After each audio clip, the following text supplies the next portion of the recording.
We understand that the world is complex and that change doesn't happen overnight. But you've now had more than 3 decades of blah blah blah. How many more do you need?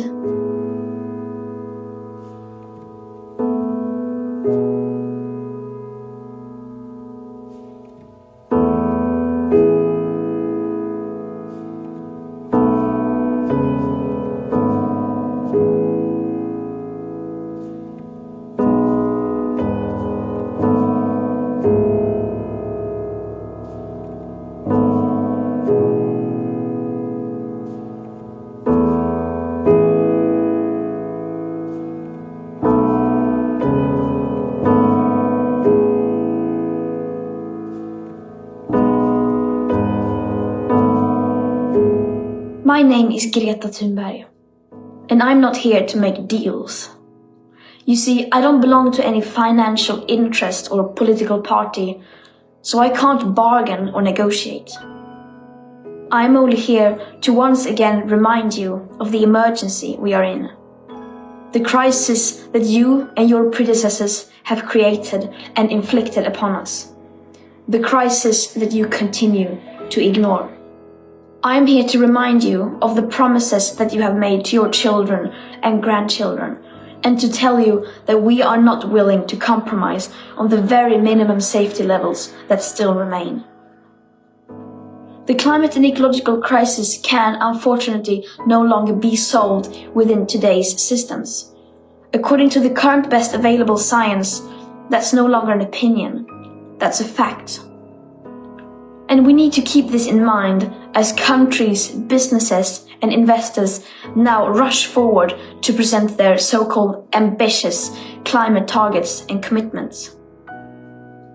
The longer we avoid this uncomfortable truth, and the longer we pretend that we can solve the climate and ecological emergency without treating it like an emergency, today we hear nations and leaders all over the world speak of an existential climate emergency. And yet, instead of taking the immediate action you would in any emergency, they set up vague, hypothetical, distant targets way into the future. Targets based on loopholes and incomplete numbers. Targets like net zero emissions 2050. Targets that equal surrender.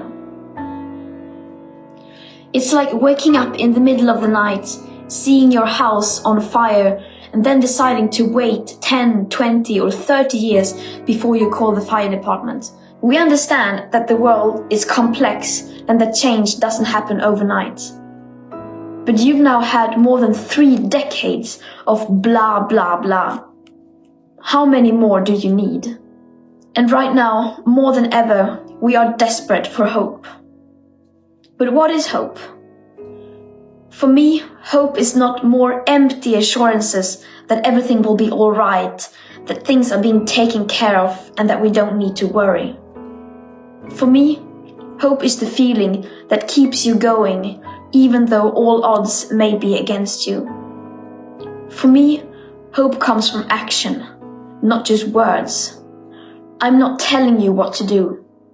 After all, safeguarding future living conditions and preserving life on Earth as we know it is voluntary. The choice is yours to make. But I can assure you this. You cannot negotiate with physics. And your children and grandchildren will hold you accountable for the choices that you make. How's that for a deal?